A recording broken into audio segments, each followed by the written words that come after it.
नमस्कार मेरी सभी प्यारी लाडली बहनों, गवर्नमेंट गुरु न्यूज में आपका एक बार फिर से स्वागत है। बहनों, आज 15 फरवरी 2026 हो चुकी है। आधा महीना बीत गया है, लेकिन लाखों बहनों के मन में सिर्फ एक ही दर्द है कि न तो जनवरी के 1500 आए हैं और न ही पुराने रुके हुए 4500 रुपए। इतना समय क्यों लग रहा है?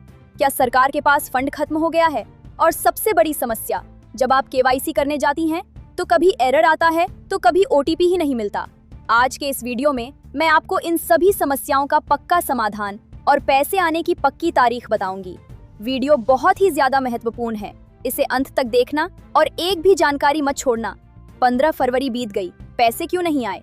बहनों, देरी के पीछे 3 बड़े और असली कारण हैं जिन्हें आपको समझना होगा। चुनाव की ड्यूटी। महाराष्ट्र के कई जिलों में जिला परिषद और पंचायत समिति के चुनाव चल रहे हैं। सारा सरकारी स्टाफ और बैंक अधिकारी चुनाव ड्यूटी में व्यस्त हैं, जिससे पेमेंट की फाइलों पर काम धीमा पड़ गया है। नया बजट और 2100 रुपए की तैयारी। सरकार फरवरी के इस बजट में आपकी किस्त 1500 से बढ़ाकर 2100 करने की तैयारी कर रही है। नए और पुराने डेटा को एक साथ जोड़ने में सिस्टम को समय लग रहा है। करोड़ों फॉर्म्स की दोबारा जांच। 6 फरवरी से जो ई-केवाईसी दोबारा शुरू हुई है, उसमें लाखों बहनों ने अपने फॉर्म सुधारे हैं। सरकार चाहती है कि इस बार जब पैसा भेजा जाए तो एक ही टप्पे में सबकी रुकी हुई किस्तें क्लियर कर दी जाएं। केवाईसी एरर और आधार नंबर नॉट इन लिस्ट का हल। कई बहनों को पोर्टल पर आधार नंबर नॉट इन लिस्ट का एरर आ रहा है। इसका सीधा सा मतलब है कि आपकी केवाईसी पहले से ही सही है और आपको दोबारा कुछ करने की जरूरत नहीं है। लेकिन जिन्हें दूसरा कोई टेक्निकल एरर आ रहा है, उन्हें मैं ये सुझाव दूंगी कि आप अपने मोबाइल के ब्राउजर की कैश और हिस्ट्री साफ करें। कोशिश करें कि आप सुबह 6 बजे से पहले या रात 10 बजे के बाद पोर्टल खोलें, क्योंकि उस समय सर्वर पर बोझ कम होता है। अगर फिर भी दिक्कत आए तो अपनी आंगनवाड़ी सेविका से मिलकर अपना स्टेटस ऑफलाइन चेक करवाएं। ओटीपी नहीं आ रहा तो ये काम करें। ओटीपी न आने की समस्या सबसे ज्यादा बहनों को हो रही है। इसके लिए आप ये 3 चीजें चेक करें। Mobile link. पक्का करें कि आपका वही मोबाइल नंबर चालू है जो आधार कार्ड से लिंक है। डीएनडी सेवा। कई बार मोबाइल पर डीएनडी सेवा चालू होने से सरकारी मैसेज रुक जाते हैं, इसे बंद करें। Server overload.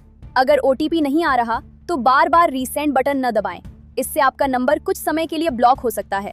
5 मिनट इंतजार करें और फिर कोशिश करें। ये जानकारी मैं आपको इसलिए दे रही हूँ ताकि आप परेशान होकर किसी गलत लिंक पर क्लिक न करें। 4500 रुपए और 1500 रुपए कब तक आएंगे? अब सबसे जरूरी बात, पैसा कब आएगा? बहनों, मंत्रालय के सूत्रों के अनुसार 20 फरवरी से 25 फरवरी के बीच सरकार एक बहुत बड़ा पेमेंट धमाका करने वाली है। इस दौरान जनवरी की किस्त और जिन बहनों के 4500 रुपए पेंडिंग हैं, उनका पैसा टप्पे टप्पे से खातों में डालना शुरू किया जाएगा। सरकार का लक्ष्य है कि फरवरी खत्म होने से पहले हर पात्र बहन का पिछला सारा बकाया चुका दिया जाए। इसलिए घबराएं नहीं, आपका पैसा कहीं नहीं जाएगा। मेरी लाडली बहनों, गवर्नमेंट गुरु न्यूज आपके साथ है। क्या आपको ओटीपी की समस्या आ रही है या आपका स्टेटस सही हो गया है? कमेंट में जरूर बताएं और अपने जिले का नाम लिखें। जैसे ही पैसे आने का पहला मैसेज किसी भी बहन को मिलेगा, मैं सबसे पहले आपको बताऊंगी। सही जानकारी के लिए चैनल को सब्सक्राइब करें और इस वीडियो को हर परेशान बहन तक शेयर करें। मैं मिलूंगी आपसे अगले बड़े अपडेट के साथ। धन्यवाद।